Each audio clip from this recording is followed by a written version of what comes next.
Are you ready? Let's talk digital. Bonjour à tous et bienvenue sur le podcast Digital Feeling. Je suis Elodie Chenol et j'accompagne les CEO à travailler leur personal branding et celui de leur marque grâce au digital. J'ai pour ambition, à travers ce podcast, de répondre à toutes vos problématiques concernant le marketing digital. Pour cela, si vous avez une question, rien de plus simple, vous m'envoyez un message sur LinkedIn en privé et j'y réponds lors d'un épisode. Les questions peuvent tourner autour du personal branding, du B2B, de la plateforme LinkedIn, mais aussi des autres réseaux sociaux, de toutes les problématiques que vous pourriez avoir concernant votre stratégie d'entrepreneur et comment améliorer votre visibilité et surtout générer plus de ventes. Si je n'ai pas la réponse à votre question, j'irai chercher pour vous les experts du domaine pour vous produire un épisode qui répondra à cette fameuse question. Bonne écoute! Bonjour à tous et bienvenue dans ce nouvel épisode de Digital Feeling. Un grand merci à vous pour nous poser vos questions. Si ce podcast existe, c'est grâce à vous et c'est grâce aux questions que vous m'envoyez sur LinkedIn. Donc continuez comme ça, c'est ce qui nourrit ce podcast et c'est ce qui fait que nous avons ces échanges à travers lui. Merci à tous, vous avez boosté les écoutes cet été. Je suis ravie de voir le succès de ce podcast et j'ai le plaisir de répondre à une question aujourd'hui qui m'a été posée par Patrick concernant le planning éditorial. Alors c'est vrai que le planning éditorial, souvent vous vous dites « Oh, je sais pas comment faire, je sais pas comment m'organiser, je sais pas comment me lancer ». 100% de mes clients ont exactement les mêmes questions et c'est vrai que ça peut faire un peu peur de se dire « Je dois formaliser quelque chose dans un document ».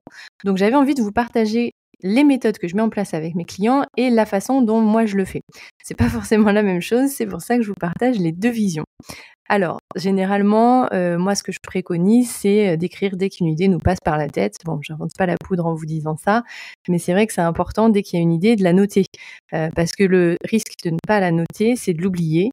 On a l'habitude, l'idée, elle vient une fois, elle reviendra pas une deuxième fois, ou alors vraiment au mauvais moment, mais généralement, elle ne revient pas. Donc, dès que vous avez une idée, notez-la, que ce soit sur les notes vocales de votre iPhone, que ce soit en tapant, si vous pouvez taper, ou sur un carnet, c'est possible aussi. Voilà, l'idée vraiment, notez cette idée dès qu'elle arrive, prenez 2 minutes et notez-la. Vous écrivez une phrase, 2 phrases de l'idée, c'est pas le moment d'écrire votre post, c'est vraiment les idées qu'on rédige.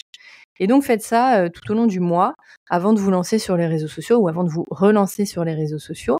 Donc au fil de l'eau, vous notez vos idées et puis une fois par mois, l'idée c'est de se regarder tout ce que vous avez noté. Il y a des idées qui vont vous sembler bien, vous allez développer dans des posts. Il y a des idées qui vont vous sembler un peu moins bien, vous allez peut-être pas les utiliser, c'est pas grave. L'objectif, c'est pas d'utiliser tout ce que vous avez produit, mais d'avoir travaillé votre créativité. Et donc, une fois que vous commencez à rédiger vos posts, moi, ce que je fais, c'est que je fais cette étape-là. Je note toutes mes idées. Souvent, je les enregistre grâce à mon iPhone où j'appuie sur le petit micro et ça me les saisit en texte parce que ça me fait gagner un temps fou de faire ça plutôt que de tout re-rédiger. Puis des fois, j'aime bien rédiger directement. Néanmoins, une fois que j'ai fait mon tri des sujets qui pouvaient être des posts, une fois que j'ai rédigé mes posts, eh bien, en fait, les posts, je les rédige déjà dans l'outil de planification. Alors, j'ai pas de planning édito à proprement parler dans le sens où je fais pas un premier planning avec tous mes posts rédigés et après, je les mets dans l'outil de planification. Moi, je les mets directement dans l'outil de planification. L'outil de planification LinkedIn d'ailleurs, puisque j'ai arrêté mes autres réseaux Facebook et Instagram, puisque ma cible n'y était pas et que la visibilité était quand même assez difficile à atteindre, hormis si on passe par la publicité. LinkedIn reste un réseau social magnifique pour le B2B. Ça reste un réseau social où si vous êtes régulier, vous avez la possibilité d'émerger et de toucher votre cible. Ma cible étant dans le B2B, il était tout à fait naturel de rester sur LinkedIn. Je planifie donc dans l'outil gratuit de LinkedIn. De temps en temps, j'utilise Taplio si je veux avoir plein de posts d'affilée et avoir une vision assez globale de ma communication. Mais de plus en plus, je reste sur l'outil de planification LinkedIn. Cet outil, il est super, il est gratuit et il permet de visualiser rapidement votre communication programmée. Son désavantage, c'est que vous pouvez pas modifier un post, vous pouvez pas modifier une photo si jamais vous changez d'avis, donc il n'a pas beaucoup de flexibilité. Néanmoins, il a le mérite d'exister et il est gratuit. À l'inverse de Taplio qui, lui, est payant, mais plus flexible. Donc, à vous de voir quel est l'outil qui vous correspondra le mieux. Moi, je vous conseille de planifier parce qu'il y a des moments où vous saurez pas quoi dire. Il y a des moments où vous n'aurez pas forcément d'idées. Et le fait d'avoir planifié tous vos contenus vous permettra d'avoir ce temps de passage à vide, on va dire, ou de syndrome de la feuille blanche pour pouvoir venir et faire d'autres posts. Donc vraiment, prévoyez 5 à 10 posts avant de vous lancer dans votre communication. Ça vous permettra d'avoir cette flexibilité, de vous dire, voilà, j'ai pas de post, c'est pas grave, je sais pas quoi raconter, c'est pas grave, j'ai déjà des posts qui le font pour moi, et au fur et à mesure de votre activité, de vos rencontres, des salons peut-être sur lesquels vous allez avoir des idées de posts qui vont venir, en tout cas des petites idées que vous allez noter, que vous allez pouvoir ensuite développer dans des posts. Donc voilà, c'est vraiment moi la méthode que je recommande. Vous pouvez faire plusieurs choses pour développer votre créativité. Vous pouvez écrire 3 choses qui se sont passées dans la journée. Alors ça peut être même sur fond de développement personnel avec 3 choses positives qui se sont passées dans la journée. Moi, je suis pas trop. Je pense qu'il faut écrire 3 choses qui se sont passées dans la journée, que ce soit positif ou négatif, pour 2 raisons. La première, c'est qu'on n'a pas que du positif dans nos journées. La seconde, c'est que ça vous permet aussi d'avoir peut-être une petite prise de recul sur ce qui s'est passé de pas bien, et pourquoi pas de réfléchir à une solution pour que ça ne se reproduise pas. Donc d'écrire 3 choses qui se sont passées dans la journée, ou alors Tim Ferriss, un grand podcasteur américain, recommande lui d'écrire le matin 3-4 idées qui nous passent par la tête, même si elles sont nulles, mais l'idée c'est développer sa créativité en rédigeant, en écrivant. Voilà. Soit ce qui s'est passé, soit des choses qui vous passent par la tête, soit comme moi, au fil de l'eau, dès que vous avez une idée, vous la notez, ou dès que vous avez quelque chose en tout cas, vous sentez que ça peut devenir un post, vous le notez ou l'enregistrez quelque part.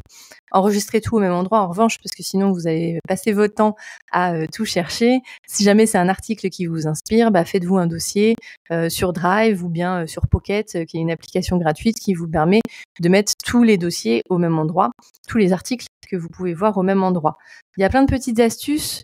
L'idée, c'est d'être organisé. Voilà. Plus vous organisez, plus vous, pas processisez, j'aime pas ce terme, mais prenez l'habitude de rédiger et de garder tout au même endroit. Et une fois par mois, franchement, après, si ça dépend de votre rythme de communication, c'est vrai que si vous communiquez comme moi 5 fois par jour, vous pouvez peut-être aller le faire 2 fois par mois, mais c'est le grand maximum. Moi, en tout cas, c'est mon grand maximum. 1 à 2 fois par mois, je me pose sur mon contenu, je me pose sur mes posts. Faut pas négliger aussi que la recherche d'images prend beaucoup de temps. Souvent, on a tous nos posts, on est content et puis on se dit c'est bon, je suis prêt à poster. Mais si je décide de faire un carrousel, faut trouver votre style de carrousel, il faut le produire, il faut le télécharger. Après, sur Canva, vous avez plein de templates. Néanmoins, il faut quand même réfléchir à comment va se mettre en place votre carrousel. Si vous faites une vidéo, il faut pas négliger la post-prod et les sous-titres. Si vous faites une recherche d'image, il faut pas négliger le temps que vous allez passer à rechercher la bonne image ou à la créer via des agents d'intelligence artificielle si vous utilisez Midjourney ou Leonardo ou d'autres intelligences artificielles. Mais voilà, il y a la rédaction du post et puis il y a toute la production derrière de photos, de carrousel ou de sondages qui vont alimenter et qui vont enrichir votre post. Voilà, donc je vous ai donné ma méthode. J'espère que j'ai répondu à ta question, Patrick, sur comment gérer son contenu, pourquoi il est important d'avoir un outil de planification ou un planning, en tout cas un endroit où vous avez une visibilité sur tout votre contenu. Et moi, vraiment, je pousse sur les outils de planification puisque une fois que c'est dedans, il n'y a plus qu'à appuyer sur planifier. Alors que si vous faites un tableau intermédiaire, ça peut être rassurant, mais ça peut vous rajouter une étape à votre production de contenu. J'espère avoir répondu à vos questions. En tout cas, je serais ravie de répondre aux prochaines questions lors d'un prochain épisode et je vous dis à bientôt. Thank you. You're welcome. Let's talk digital. J'espère que ce podcast vous a plu. Si vous avez aimé cet épisode, n'hésitez pas à soutenir le podcast en laissant une note et un avis sur Apple Podcast ou sur vos plateformes d'écoute. Ça me permettra de remonter et de pouvoir partager à d'autres entrepreneurs les réponses que vous vous posez. Merci à tous, à bientôt.